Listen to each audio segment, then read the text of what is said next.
Puigdemont, desde Bruselas Estoy dispuesto a ser candidato en las elecciones del 21 de RTBFCarles Puigdemont anunci anoche en una entrevista en la televisión pública belga que es dispuesto a ser candidato en las elecciones del 21 de diciembre, incluso desde el extranjero.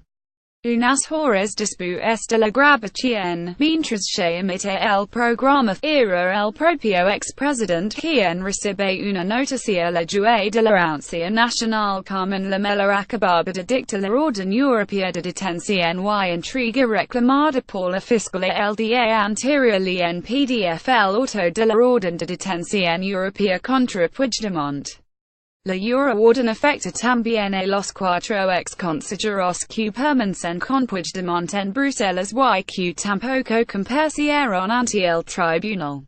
En PDF el auto de la orden europea contra Carmen la juez reclama a Puigdemont y sus ex-consejeros Antoni Comín, Clara Ponsat, el juez Puig y Meritxell Serrat por 5 delitos rebelión, sedición, malversación, prevaricación y desobediencia a la autoridad. La decisión de la juez supone incluir la orden de detención en el sistema europeo llamado serene. Además, la magistrada comunica directamente su decisión a la Fiscalía Federal de Belgica. Para cubrir la eventualidad de que Puigdemont decida regresar a España o ponerse a salvo fuera del espacio Schengen, la juez dicta también una orden de detención nacional y otra internacional. El auto en PDF y el auto de la Mela afirma que el reclamado, al frente del gobierno regional de Cataluña, es como otras autoridades y entidades unieron sus voluntades para, dentro de su respectivo ámbito de actuación, llevar a cabo un referéndum independentista para lograr en España la secesión de Cataluña. Para ello, podrán y utilizaron la fuerza intimidatoria y violenta de los sectores independentistas de la población, llamando a la insurrección, contraviniendo y desafiando con ello el ordenamiento constitucional español y diversas resoluciones del Tribunal Constitucional de España. Apenas una hora después de que la magistrada dictara ese auto, la Fiscalía belga anunciaba que ya había recibido la orden europea de detención y entrega que lo compraba. Un portavoz de la institución explica FAY Europa Press que lo examina en hoy mismo. La Fiscalía belga señala que cumple con la ley, un formalismo para decir que el expediente le lega al tribunal de primera instancia, y un juez de instrucción tendrá que analizar la causa y convocar y ordenar el arresto de Carles Puigdemont. Cualquier persona sobre la que haya una orden europea tiene derecho a comparecer ante el juez en un máximo de 24 horas desde su arresto. El magistrado le informa de los cargos, le ofrece la posibilidad de decidir si quiere ser entregado a la justicia española y le da la oportunidad de dar las explicaciones que considere oportunas. Y acto seguido decidir algar clave si Puigdemont y los cónsules deben permanecer en prisión hasta que tome la decisión final o si podrán permanecer en libertad. Si optara por esta vía, lo más normal será incluir a algún tipo de condición, desde una fianza a toda una batería de medidas para asegurarse de que no van a irse del país durante el proceso y que no pueden cometer nuevos delitos. Hipotéticamente, el magistrado podrá pronunciarse definitivamente sobre la Euroorden en ese plazo de 24 horas, pero dada la complejidad del caso y sus implicaciones es probable que compruebe cada aspecto con mucha atención. Si el juez considera que la petición española no es lo suficientemente clara, puede solicitar más información, dando incluso con un plazo temporal concreto. Si desestimara la petición, la Audiencia Nacional tiene 24 horas para apelar ante la Chamber de Consejo, una primera instancia, que tardará hasta 15 días en pronunciarse. Será el segundo paso en una camino largo y farragoso, para el que esperaría en varios abogados asesorando, incluyendo los expertos de Garrigues en Madrid y la capital comunitaria. Paul Beckett, el abogado flamenco contratado por Puigdemont, explica esta semana que ya estaba en conversaciones con la fiscal federal para que los trámites se hagan de la mejor manera posible. Es decir, para intentar que no se envíe a la policía por los reclamados, sino que acuden voluntariamente a donde son requeridos. Los datos de contacto han sido ya facilitados. La redacción de la ordena es crucial para este proceso. La fiscal esperó y la magistrada Lamela lo saben bien y por eso han preferido dejar pasar 24 horas y cuidar los detalles, los cargos y el lenguaje.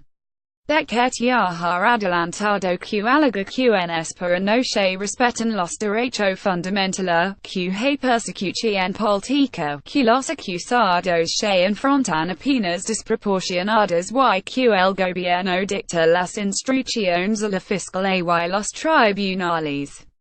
El magistrado belga debe comprobar si la petición de espera está en orden, y según los expertos legales consultados por este diario puede haber problemas para que, incluso aunque sí, la entrega se produzca, al menos a corto plazo. Algunos letrados y penalistas estiman que si el derecho belga no reconoce los mismos cargos que se imputan el magistrado de instrucción puede poner obstáculos. Y eso sucede con los delitos de rebelión y sedición, para los que no hay equivalentes exactos en la transposición de la legislación europea.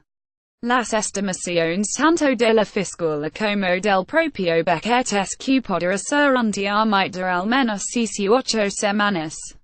Los abogados consultados por espera en los últimos días también barajan un plazo de varios meses. Igualmente, los precedentes de algunos de los casos levados por Beckett no arrojan un PATR en Nico. Alguno de los miembros de ETA reclamados por la Audiencia Nacional para un tiempo en prisión mientras se analizaba el caso, pero en otras ocasiones siguieron en libertad provisional. En la entrevista de Puigdemont hizo referencia a su situación legal en belgica, se hablando por DNDEIR a su defensa frente a la orden que estaba a punto de caer. Insistió en que no estaba en el país para pedir asilo político, sino para defender a un gobierno legítimo contra una acción ilegal del Estado español, contra una ausencia de garantías jurídicas en un asunto político. También para la libertad de expresarse. Estoy sobre todo para explicar al mundo lo que pasa en España, lo que de verdad pasa. Habr Elecciones el 21 de diciembre. Queremos que se celebren con las condiciones más normales posible, y no es posible que son neutrales, independientes, normales, con un gobierno en prisión, dijo, adelantando que, contra lo que habe mantenido desde que fue nombrado presidente, es dispuesto a ser candidato. Los presentadores del informativo le preguntaron entonces si lo será incluso estando en el extranjero, a lo que respondí con un claro. Para campar desde belgica puedo hacer campar por todo el mundo porque el mundo es globalizado, aseguró. Sobre este punto los expertos legales belgas tienen dudas, pues una vez la orden europea de arresto y un tribunal de su caso no es garantizado al 100% que tenga la autorización para ello. En la entrevista, Puigdemont afirma que el gobierno destituido es legítimo y deberá estar libre del riesgo de la justicia española, que no puede garantizar nada. Nos consideramos un gobierno legítimo, debe haber una continuidad. ARD, por contra, en sus resoluciones de la juez considera Puigdemont y sus comparantes por fugos de la justicia y exige que compares con rechazando su petición de declarar por videoconferencia. La magistrada responde que esa opción est pensada para quienes tienen su residencia habitual en el país que debe entregarse pero no es prevista para quien, residiendo y teniendo su arraigo en España, se fuga y refugio en un estado miembro para no estar a disposición de los tribunales de su estado, mandato Europe en el GDM-Carles Puigdemont, quelques PR decisions https://t.coib/Cohen Jeans 13 de noviembre de 2017 en un comunicado divulgado en su cuenta de Twitter, el ministro de Justicia de belgica, Cohen Jeans, explica que la extradición ya no existe entre los Estados miembros de la Unión Europea, dado que se sustituye por la orden de detención europea EAW, que se aplica desde 2004. El procedimiento es completamente judicial a diferencia de la extradición, el poder ejecutivo no participa en el procedimiento de la EAW. Todo se hace a través de contactos directos entre las autoridades judiciales, recuerdo el ministro belga.